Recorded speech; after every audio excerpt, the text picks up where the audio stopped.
A broken family. My husband, Jake, and I met at his best friend's wedding when we were both 22. For me, it was love at first sight. Jake was charming, flashing me smiles and stealing glances all night. The next day, we met up at a local park in our small Ohio town, and that's where our first date happened, a picnic under the oaks. Our romance was a whirlwind, full of passion and excitement.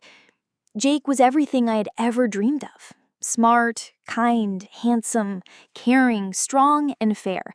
He'd crack jokes to cheer me up when I was down, support me through tough times, and help with whatever I was dealing with. He was my rock, my ideal, and I loved him with every fiber of my being. After a year, we moved in together, and a year after that, we got married. That's when the cracks started to show. Jake was never lazy. He was always right there with me, helping out. Whether it was cooking dinner or cleaning a house, we were a team. But no matter how hard we tried, money problems hit us hard. As a young couple, we weren't exactly rolling in cash, and it caused fights. After one nasty argument, our first real blowout, I stormed out and stayed with a friend for 2 weeks. Jake, who's usually the calm type, didn't reach out to make things right, and I was too stubborn to go back first. I spent those evenings alone, waiting for him to make a move. One night, Jake's best friend, Mike, the guy whose wedding brought us together, stopped by. We'd always been close, so he came to check on me, seeing how rough I was doing. We talked about nothing important, just easy, light stuff, and before I knew it, we were kissing. That night, we crossed a line. I didn't regret it at the time. I told myself it was fair payback for Jake's coldness. But 3 days later, Jake showed up at my door with a bouquet of roses, apologizing and begging me to come home. Seeing him, it was like a fog lifted, and I realized what I'd done. Guilt hit me like a truck, but I buried it, vowing to make it up to him somehow. We moved back in together, and Jake became even more attentive. Things were perfect, until I found out I was pregnant. Doing the math, I realized with horror that the baby wasn't Jake's. It was Mike's. I agonized over what to do, but couldn't decide, and soon it was too late for an abortion. 6 months later, I gave birth to our son, Ethan. Every night after bringing Ethan home from the hospital, I'd watch Jake with him and cry, knowing I'd betrayed the man I loved.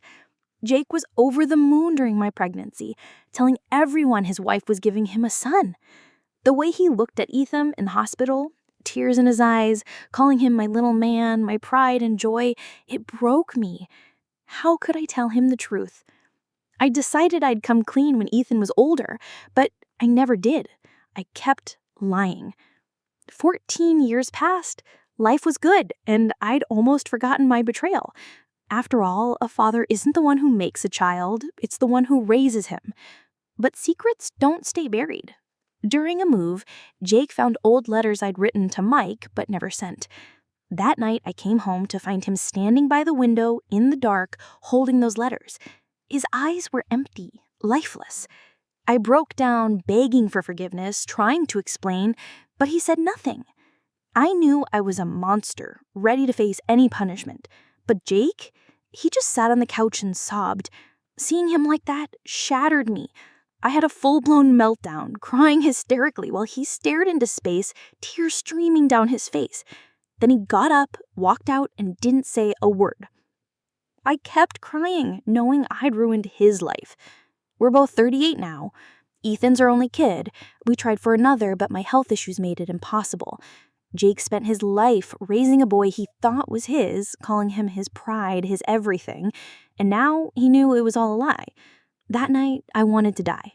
Only Ethan kept me from doing something stupid. The next morning, Jake came back, packed a bag, and left without a word, ignoring my pleas. 2 months later, I was still begging for his forgiveness. After 3 months, Jake agreed to give us another shot. I started fertility treatments, hoping we could have our own child, but didn't work. The treatments were expensive, and we gave up. Jake seemed okay with it at first, but I later saw how much it hurt him. Then the worst happened. That summer, Ethan found out the truth. I'll never forget that day. I'd prayed I could shield him from my mistake, but it was no use. When he learned Mike was his real dad, something in him broke. Our sweet, kind boy turned angry and cruel. In just a few months, he started drinking, smoking weed, and staying out all night. He fell in with a rough crowd, guys who gave me chills and girls with bad reputations. The police know me by name now, but they just say, "It's your family drama, deal with it." Ethan hates Jake now too, even though they used to be inseparable. The things he says to him, I know he's just a kid hurting because of my sins, but Jake doesn't deserve this. He's been through so much. Finding out about Ethan, giving up on having our own kid, and now this nightmare. Last month, Jake had a heart scare. They thought it was a heart attack, but he's okay for now. He's on meds, and the doctors say he might need surgery later. They told him to avoid stress, but Ethan lashes out at him constantly. I try to rein him in, but I'm powerless. I see the pain in Jake's eyes every day, the weight of his hurt. He spends hours lying in bed, silent. I've told him depression could hurt his heart, but he doesn't listen. He's only 39, but he looks like 50. Gray hair, wrinkles, bags under his eyes. I'm living in a hell I created.